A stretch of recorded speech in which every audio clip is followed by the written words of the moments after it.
Daf Yomi BAVA. Self-mastery means caring, ki yav'er ish. Today we will see a little further how the opening idea that we had in the opening shir of Seder Nezikin, that Nezikin is the interface of character and faith, the interface between halacha and musar, the interface between yiras shamayim and shmirat halacha. It's that interface. It's not one or the other. It's not about the technical halachot and it's not about yiras shamayim, and that's why if one wants to be a chosid, Rav Yehuda taught us, this is what to learn. We'll see not only how it works in Bava Kamma, but we'll see how that principle resolves very difficult issues in Bava Kamma. Today we'll understand a very difficult posuk, which is made more difficult by Rabbi Akiva, which is made even more difficult by the Rosh. With the help of the Netziv and this principle, we'll be able to understand. Let's have a look at it. The shir is dedicated by Rabbi Yisrael Meir ben Nechama Herbst. Rav Herbst is a big Talmud Chochem in New York. He's also a graduate of Columbia Business School.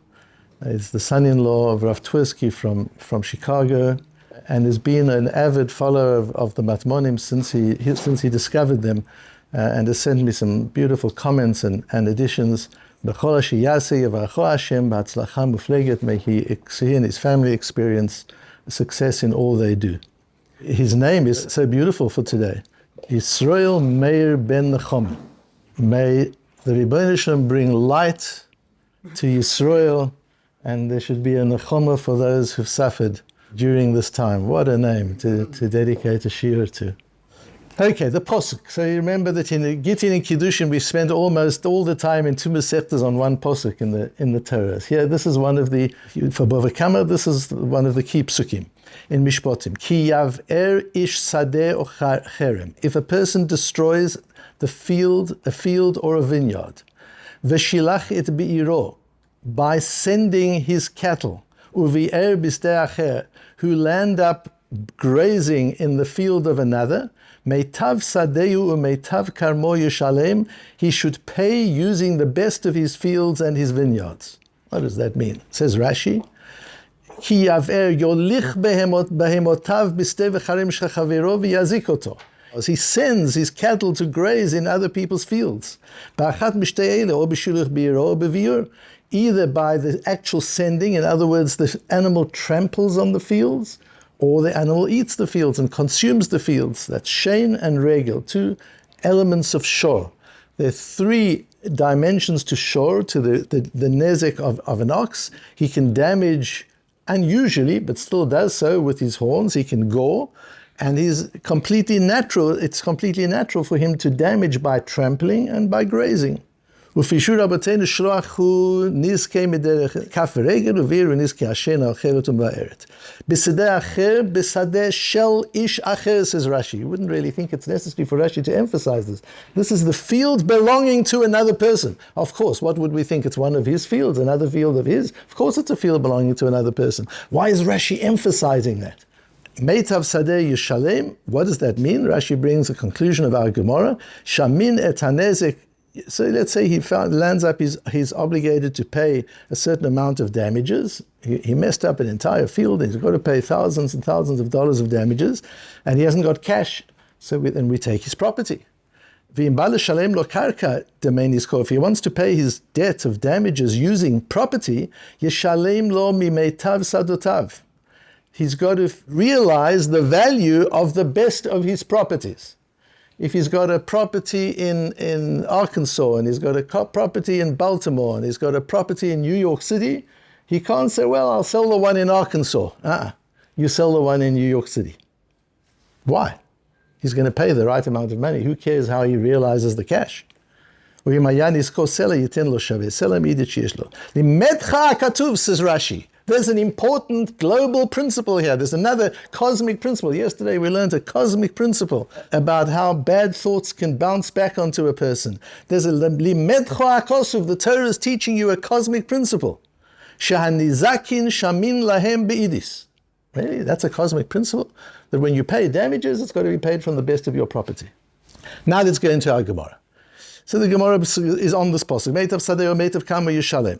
Meitav sadeh shel nizak. How do you evaluate? Do you use the field of the nizak? Now in Bava Kamma, you've got to get these terms very, very clear, so you never have to even think about translating them. Nizak is the one who is damaged. Mazik is the one who causes the damage. Mazik is the peel, is the one who causes the damage. Nizak is the nifal, is the passive one who is damaged. Does this mean you use the property of the nizak or of the mazik to calculate the damage? Rabbi Shmuel says the nizak. Rabbi Akiva omer lo ba'a katuv ela ligvot linizokim min ha'idis. Strange wording of Rabbi Akiva. Altogether, this piece of Gemara requires a lot of understanding. The pasuk only comes to tell you that you use the New York property, the best of the properties. For Rabbi Shmuel, achal shmena, mishalem shmena, achal kachush mishalem shmena. Rabbi Shmuel, are you telling me that you've always got to calculate according to the property of the nizak? That means if the animal destroyed the field in Arkansas, you've got to evaluate the damage as if he destroyed a vegetable patch in New York City? Does that make sense? That's not fair. The Gemara goes backwards and forwards. The Gemara rejects that, and eventually the Gemara says, what is the case here? This machlokes Rabbi Akiva and Rabbi Shmuel, these two views of Rabbi Akiva and Rabbi Shmuel, what are we talking about? These two people have different categories of property. The nizak has a property in Arkansas, and he has a property in Baltimore. The Arkansas one is more ziburit. Now, what is the difference between ziburit and idit? The difference is in terms of liquidity. So a property in New York is more liquid than a property in Arkansas. That's the difference. At the end of the day, they're worth the same. We're not talking about quantitative value. If the damage was $10,000, he's going to get $10,000 worth of property, whether it's from New York or from Arkansas. But he would rather get from New York because a New York property is more liquid than a property in Arkansas. And that's the din of Idis. So what happens if the nizak has a property in Arkansas and Baltimore, and the mazik has a property in Baltimore and New York City? So now, do you say it's as if the animal ate the field in Baltimore, and we've got to calculate that way? Or do we say, no, you go by the mazik's property? Rabbi Shmuel sover b'din nizak shamina, Rabbi Akiva sover b'din mazik shamina. And we'll focus on Rabbi Akiva, and that's how the halacha is. That even if the damage was caused in maybe even Arkansas, he's got a property in the downtown Little Rock, right near Walmart, and he's got another property out in the sticks in Arkansas. His property is all in Arkansas. His zibur, it's all in Arkansas. The mazik has got property in New York and Toronto and Los Angeles. And now we've got to pay using the idis, the most liquid property of the mazik. You've got a little peasant in Arkansas. You've got a Paul Reichman in Toronto. And now, and Paul Reichman's cow ate some of the field of the peasant in Arkansas. We'll use Paul Reichman's best property in Canary Wharf in London. That's where we'll cut. Why? What's it got to do with the little peasant in Arkansas? So the posuk is difficult, where the posuk says meitav sadeh. Why is this so important? Meitav sadeh. What's important is I cause damage, I pay for the damage.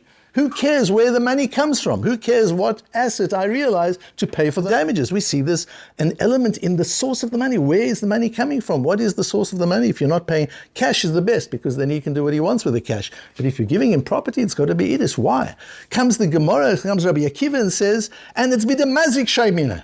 It's you use the scale of the mazik, of he who caused the damage, who might be the billionaire, and not the scale of the nizak, who might be a peasant.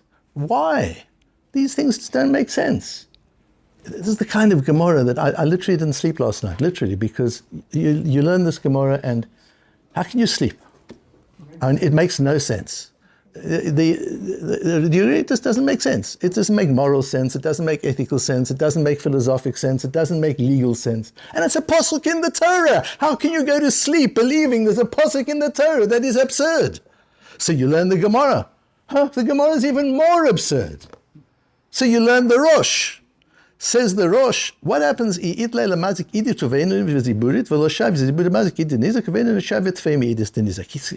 case the Rosh brings.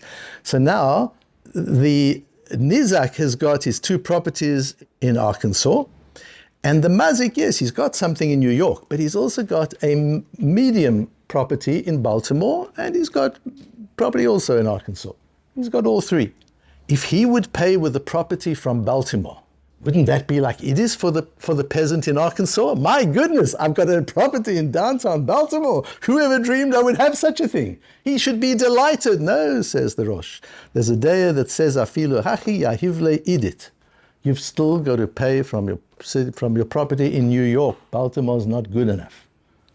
Even more crazy. Another reason not to sleep at night. How can one learn this without stopping and saying, I need to understand? How can you turn the next daf the next day? How do you do that? I don't understand how you do that. If it was philosophy or history or literature, it's fine. You turn the next daf. Who cares? It's absurd. It's okay. It's art. But this isn't art. This is Torah's emes. How can you turn the page on Torah's emes when it doesn't seem like emes? It seems like craziness. Says the Netziv. The Netziv is one of the foundational achronim in our canon. You've noticed I'm careful who we bring and what we bring and what hierarchy we bring them. The Netziv, who's the son-in-law and the successor of Rabbi Volozhin. Rabbi Volozhin is the son of Reb Chaim Volozhin. Reb Chaim Volozhin is the talmid of the Vilna Gaon. So the Netziv is foundational for us. And the Netziv says the following: V'tzorich lo'emar dezeh eino elo knasa letzaref et hamavir mi'ayin hara b'ayin ro'a b'sdei acher. What? This is all about educating the mazik, not to have an ayin hara. Really? I thought this was laws of damages and payments and court cases and claims and counterclaims. We're learning the zikim, we're learning choshen mishpat. Netziv, what are you bringing in the Musar here? Ayin hara, where's the ayin hara? Why is your animal in your neighbor's field? Because you want him to have less. That's ayin hara. In the old days, when I was young, they used to explain the difference between a British worker and an American worker. It doesn't work anymore, they're all the same. And they used to say, so when an English worker sees his boss drive out in a Rolls Royce, he would say to himself, next year, you're not going to be driving one of those. An American worker sees his boss driving out in a Cadillac, he would say, next year, I'll be driving one of those too. But that was the difference in the attitude of these different kinds. Ayin hara. Ayin hara is, I don't want you to have. I'm upset about what you've got. I'm looking at what you've got. I'm comparing myself to you all the time. That's ayin hara. And if you didn't have ayin hara, you wouldn't let your animal graze in somebody else's field. Asks the Netziv the obvious question, but the Posuk's not only talking about if you send your animal into your friends. We're not talking about deliberate damage. We're talking about you busy having a party in your house, you're entertaining your guests, you're having a siyum and masechta on Seder Noshim, and while you're having the siyum, your animal walks out and starts grazing in your neighbor's field. You don't even know about it. You're still chayiv. Asks the Netziv, that's got nothing to do with ayin hara. On the contrary, his neighbor is at his table enjoying the siyum with him. There's no ayin hara. Asa'u hakatuv ki'ilu shilach. The Torah says no. If you made it possible for your animal to go, it's as if you did it. You weren't careful enough. What did we say in the Psicha to say in the Zikin? It's all about zehirut. Zehirut mevi lidei zrizut. Zrizut linikiyut. This is all about Mesilas Yesharim. This is all the Brais of Rabbi Pinchas ben Yoyer. It starts with considering consequence and realizing I'm sitting down to have a Sudas mitzvah, we're having a siyum and say the Noshim, where's my ox? Is my ox locked up? Am I sure that my ox can't break out and go into my neighbor's field and chas v'sholem? I will be damaging my neighbor, and we learned in the opening to Bava Kamma, that's an isur, I'm not allowed to damage him. And so the Netziv is, and that's why if you look at the words in the Pasuk, and that's why Rashi says, even though it doesn't have to be that you actually did it, it's passive, but the wording is not passive. The wording is very active. Ki yav'er ish, if you cause a field to be destroyed, and you send your animal in, but you're not sending it in, your animal just wanders in. This is shein v'regel. It's just natural for an animal to wander. No, says the Netziv, if you haven't taken precautions to protect your animal, to protect your neighbor's field from your animal's natural urges, kansor hakatuv, the Torah punishes him with a knas, with a fine. That you have to pay $10,000, that's nizikin. But you have to realize the cash from your New York property, that's a knas. To train him, as the Netziv says, letzaref et hamavir. How do you train him? You say to him, you look at your own property. His best property is in Arkansas. You've got a property in New York and you're looking at his and wondering why he's doing so well. Why don't you look at yourself and see what hatzlacha you've got? Look at your own success. Don't look at somebody else's success. Look at your own good fortune. Yeah, you've had some challenges along the way. That's not the point. The point is you've also had hatzlacha along the way. Look at your hatzlacha.